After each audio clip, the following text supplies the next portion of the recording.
we want to bring in Andrea Mitchell right now, who's been standing by. Andrea, give me your early impressions of the inauguration ceremony, the speech, and where we go now.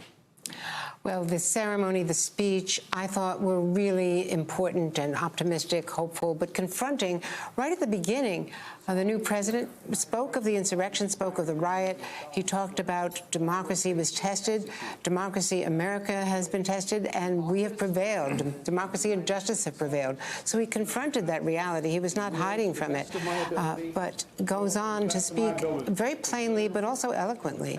There was great poetry, really, in his prose, in that he was speaking directly to Americans in the way that was authentic for Joe Biden, but also had the cadence and the lilt and the lift of an important moment, because he was calling us to be together and to be resilient.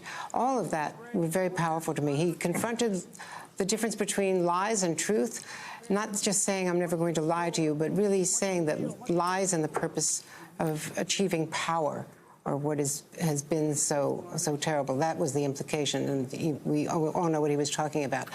Also, the pageantry and the songs, and I've got to say, Amanda Gorman, the young poet laureate, she became the poet laureate of Los Angeles at the age of 16. She's now 22. She had said that she was finishing her poem after the riot, after the insurrection, and was not going to gloss over it, and she did not. But she said, we will raise this wounded world into a wondrous one. There will always be light.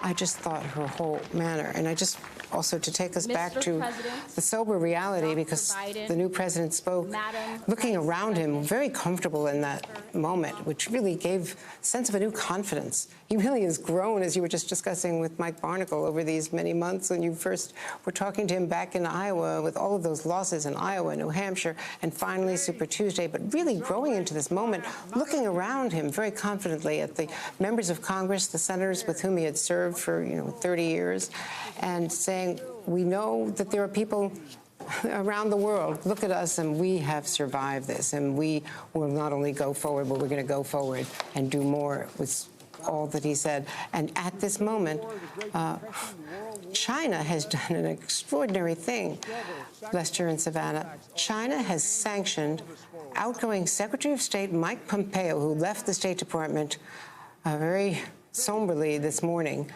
has sanctioned him, his relatives, and any company that he works for, and 28 officials, Peter Navarro, the very aggressive hardliner, the trade negotiator, and other officials, John Bolton, who can never step foot in China, in Hong Kong, or Macau, all part of the Beijing government. And that is an extraordinary sanction. It's a long list. Former top U.S. diplomat. Too. Alex Azar, of course, the former Health and Human Services Secretary, is on the list, as is Matt Pottinger, a deputy and the National Security Council, Robert O'Brien, who was National Security Advisor.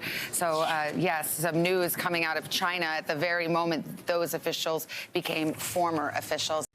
Hey, NBC News viewers, thanks for checking out our YouTube channel.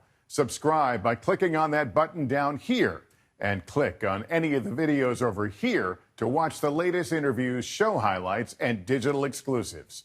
Thanks for watching.